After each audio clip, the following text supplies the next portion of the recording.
All right, let's do the trap pitch meeting. Now that I've seen the movie, I didn't feel like I wasted my time, but it's very different for M. Night Shyamalan. Like it's a very linear way that he tells a story. It doesn't have there's kind of a twist, but it's not like a normal twist. It just felt like a regular movie, which was odd for him. Like you kind of go into these movies for him feeling like, oh, there's gonna be this huge twist or something crazy that kind of happens. Flip everything on its head. Doesn't really happen here. Very, very to the point. And yes, nepotism, because it's just him showcasing his daughter, and I don't know, making pretty much an album here. Like there's so many songs that she sings in this movie. You're just watching a concert, and so that's most of it. And I knew most of that going in. That's why I didn't watch it in theaters. I just waited for it to be on streaming. I was actually going to rent it on Apple TV, and then I saw it was on HBO Max, and I was like, oh sweet, let me just watch it there because I got that. So it worked. But yeah, let's check out the pitch meeting. Let's see what Ryan has to say for it. I'm surprised there's no honest trailer for this one. Maybe they'll do it. Possibly. Spoilers. So you have a movie for me? Yes, sir, I do. And I've actually been working with M. Night Shyamalan on this script. He's made a good movie. He has, sir. And this is going to be another movie. Amazing. So what's this one about? This one's about showing off his daughter's music. What? Yeah, she's a singer, so a good chunk of the movie is going to be her performing almost entirely right in the beginning. She herself wrote. I don't know if we could just do that. We might need to have some kind of story revolving around that. Oh, yeah, no, there's a good reason for it. The movie mostly takes place at a huge pop star's concert, so she'll be the pop star. All right, I just want to point out this is Hollywood, all right? People don't just give major career opportunities to family members. Obviously, I know that. Hollywood, okay. There's a first time for everything. I guess you're right. If she's a good singer, why not have her play the pop star? Exactly. And then also later she'll kind of become the protagonist. Oh. Literally. Is she a good actress too? Literally. She's M. Night's daughter. Yes, fantastic singer. But the actor, anyway, this serial killer Cooper brings his daughter to a Lady Raven concert and sees that this place is just crawling with cops and FBI. Okay. And this merch seller guy lets him in on a secret that this whole thing's a big old trap because they know this serial killer. That was the first part that was so unrealistic. No reason for him to talk to him at all. For the worker. No reason for the worker to talk to Josh Hartnett's character. His name's Cooper in the movie. No reason for him to talk to him and give him the deets. And you see this in the trailer if you haven't watched the movie. This part's in the trailer. It still happens in the most awkward way. Butcher will be there. So their plan is risking the lives of like 20,000 innocent people by locking them in a building with a known killer? Yes, but also like every police officer and FBI agent in existence. That doesn't seem like the best use of resources. This whole situation doesn't make a whole lot of sense. Thank you. Pretty crazy situation, right? Yes? Right. So here we go. Oh, okay. So now Cooper needs to find a way out of here while hiding the truth from his daughter and avoiding capture. So what kind of stuff's he gonna do? Oh, a whole bunch of shenanigans. He's gonna push a woman down the stairs. Oh, like a closed stairwell? No, just in full view of everyone. Does nobody see that? I guess not. Nobody. He's also going to walk into a concession stand and cause an explosion. Does this guy have an invisibility cloak or something? And then that merch guy is going to bring him into the employees only area and tell them the secret code they've been given. Felix Felicis, is the twist that this takes place in the wizarding world of Harry Potter a twist in this M. Night movie, sir? Yeah, I guess that is a twist in and of itself. He's also going to steal that employee's access badge, walk into a crowd of cops, steal one of their walkie-talkies. Oh, do they not have a description of the guy they're looking for? No, they do. Really. They just let him walk around doing super suspicious things because he's... Okay, sort of. Because like they never see when he's doing his lurking and kidnapping people. So they sort of had a description. They didn't know. At first they didn't know if he was white or black. They barely had a height. They just knew about a tattoo that he has on like his arm or shoulder or something like that. It was very vague, but you get that information from one of the profilers who's more or less exposition lady in this movie. That's her whole purpose. But they kind of have it. So like there's aspects of it where you could see, okay, he is able to kind of like sneak around and do stuff. Those moments were actually kind of cool. Got a charming smile like, oh my God. Anyway, eventually Cooper learns that the only way out of this place is through the backstage area. It was not charming. It's going to be hard for him to get backstage. Actually, it's going to be super easy. Barely an inconvenience. Oh, really? Yeah, see, he finds out that Lady Raven brings a fan up on stage at every concert, so he walks up to the first guy he sees, and it turns out to be the guy who chooses that fan. What are the odds of that? 1 in like 20,000, I guess. So he tells this guy that his daughter used to have leukemia so that he chooses her. Oh. And obviously, since she used to be sick, that means the police officers cameras won't check her and Cooper as they're led backstage. Why would they not check a guy who matches the exact description they're looking for? Well, because they figure it'd be impossible for an elusive serial killer to come up with some kind of plan. Being awful at your job is tight. Yeah, so then backstage after the show, he pulls Lady Raven aside for a one-on-one conversation. That's right. Which is a thing that is allowed to happen. No. Yes, he just pulls an incredibly famous pop star into a one-on-one conversation backstage at her own concert and reveals that he's the butcher. Why? Well, he shows her a live stream of a guy he's kidnapped and says he'll press a button and kill the guy if she doesn't invite him and his daughter into her limo. Oh, very sneaky. Yeah, so she does that, and the three of them hop in the limo and drive off. So pop star just gets into a limo after her show without any security or employees or anything like that? No one. Yes.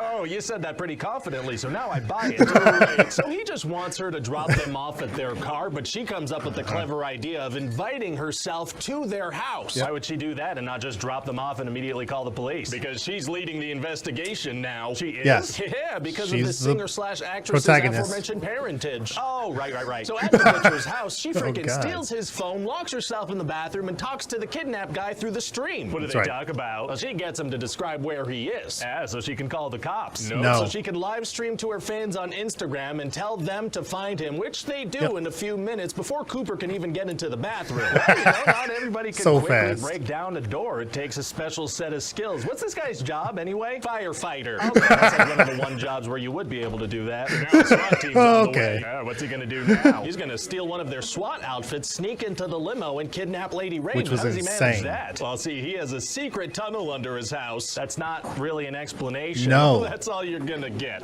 Oh, dang it. So then they're gonna drive up to When a did he huge do crowd this? of her fans, and she manages to get their attention and get out of the limo. Jeez Louise. Well, I guess that's it, right? There's no way he can escape a limo while everyone is staring at it. I think so, but he manages to slip out and disguise himself as a fan and blend into the crowd. How did he get out of the limo and do a costume change while everyone was watching? He's no words, not even any words. Literally, he's in a full SWAT team outfit, helmet, everything. Gets out, like somehow took all those clothes off. Gets out and he's in like a hoodie within the crowd. You don't even see how this happens. He even sets up the helmet and some of the outfit, the SWAT outfit, so that it looks like he's still in there. Because then they shoot up little pieces of the car, like the window and some other areas, thinking it's him. But he propped it up, so he had enough time to get out of it, prop it up, and slip out with the rest of the crowd with nobody noticing or watching this or being able to tell the cops, "Hey, this guy. I just saw something he did." It was insane, and it made absolutely no sense. All right, again, that's not an explanation. So he heads right back home, which is something a smart person would do. Is it? Yes, and he realizes that his wife is the one who tipped off the cops about the concert thing because she suspected he might be the butcher. That was a Tip twist. them in the direction of the fire station instead of an arena full of 20,000 young people. Because I'm not going to set the movie at a fire station. That makes sense. So obviously, he's about to kill her, but she's like, wait, first, let's sit down and have some pie. What? Why would he? So they sit down, and he eats a whole piece of pie while she doesn't touch hers. Really? Yeah, but turns out she poisoned it. Yeah, I mean, yeah. And then the cops bust in and taser him like 5 times, and he gouges one of their eyes out. That's not how tasers or poison work, I don't think. So then he's busted. But before putting him in the police truck, they let him mess around with this little bike that had fallen over. He just gouged a man's eyes out. Made no so they sense. let him take a little moment by himself. But he secretly steals a spoke from the bicycle, and in the back of the police truck, he undoes his handcuffs and smiles. So he's happy because he's basically escaped. And so then we're done. I mean, he's still locked in the back of a police truck, right? That doesn't really mean he's going to escape. And so then we're done. Probably what do you not. think? Well, it sounds like a movie, you know? Thank you. And I think it has the potential to be M. Night Shyamalan's best in years. No. No. Definitely not. Definitely not. Now, I will say the shot of you realizing you took the spoke off the bike, that was cool. That was cool. But, and again, it's just because of how it was shot, like the cinematography of it, the panning shot or the zoom pan shot, revealing he took the spoke. That was cool. But then it's like, you still have so many questions. So many questions. How's he going to get out of this situation? I guess you ask it, but then you saw how he got out of so many other scenarios at the arena where the concert was being held. That was the best part of the movie, just seeing how he was trying to get out and go and escape and all that kind of stuff. and the things he would resort to and the people he would hurt uh, to try to get out of there, because he literally was trapped at one point. But then things just go so well for him. Everything he attempts to do, for the most part, works out. There's almost no point where he ever runs into a serious obstacle. The main obstacle of him trying to get out so he doesn't get caught, that's there. But everything he tries to figure out, and like how to get out of certain areas and how to get backstage and all that kind of stuff, every attempt works. And so that part was a little bit frustrating, because at no point did it ever feel like, oh, he's about to get caught. This is about to happen. Everything worked out. So that aspect of it I thought was like pretty bad. Again, like most M. Night movies, probably sounded really good on paper. The idea itself, or whatever log line he had for this movie, probably sounded really awesome. The execution and the delivery, like most of his recent stuff, is where he falters big time. And so that was the most frustrating part. But again, I didn't feel like I wasted my time necessarily. Like, there are some good ideas here. I wish we could have gotten more of a movie of like seeing him really as the butcher, because in this movie we just hear about the things he's done. We don't actually see any of it or witness any of it. We just know he's a bad guy. So like that aspect of it was a little bit weird too. I think they did it in that way so you would kind of connect to Josh Hartnett's character in different ways, especially because he's got a family, he's married, all that kind of stuff, and you see that. But at no point do we actually see him commit any of these crimes. So yeah, that again, a couple of things that were